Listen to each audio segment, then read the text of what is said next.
Our journey started in...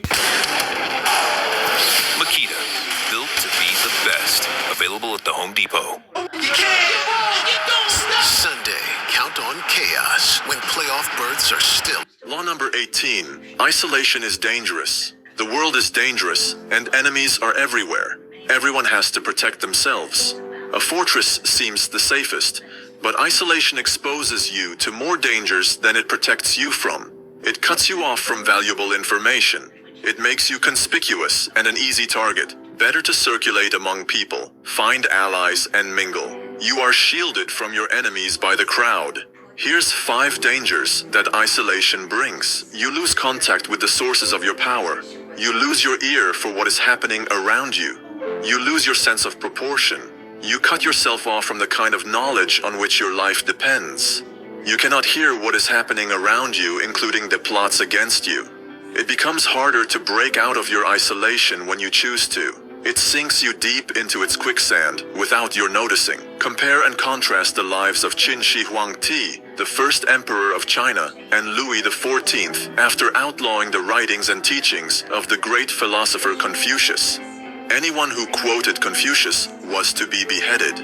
This made many enemies for the emperor, and he grew constantly afraid, even paranoid. The executions mounted. A contemporary, the writer Han Feizu, noted, Qin has been victorious for 4 generations, yet has lived in constant terror and apprehension of destruction. He grew constantly afraid and even paranoid. Louis XIV, on the other hand, very early grasped the truth that for a king to isolate himself is gravely dangerous, putting himself on the center stage, always. The emperor, on the other hand, withdrew deeper and deeper into his palace to protect themselves, and he slowly lost control of the realm. He slept in a different room every night, and anyone who inadvertently laid eyes on him was instantly beheaded. Due to his absence, his ministers enacted political policies without his approval or even his knowledge, and also plotted against him.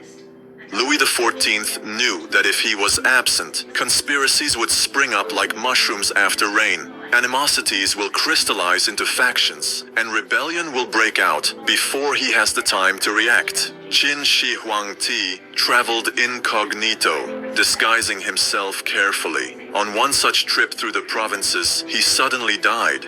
He died alone, far from his wife, his family, his friends, and his courtiers, accompanied only by a minister and a handful of eunuchs. Some speculate he was poisoned by the same scheming ministers who encouraged his isolation. Louis XIV, on the other hand, built the Palace of Versailles, where he took center stage.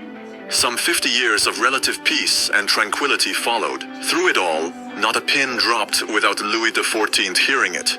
Place yourself at the center of activity. Do not feel threatened. Do not retreat and close ranks. To find security in a kind of fortress, fight the desire to turn inward. Do not merely rely on information from a small circle. Do not lose maneuverability and become an easy target. As in warfare and most games of strategy, isolation often precedes defeat and death. Make yourself more accessible. Seek out old allies and make new ones. Force yourself into more and more different circles. If you need time to think, then choose isolation only as the last resort.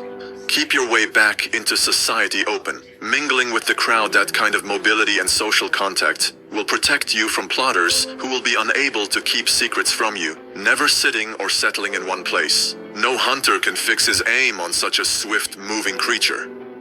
Another place, a center for recuperation and rehabilitation.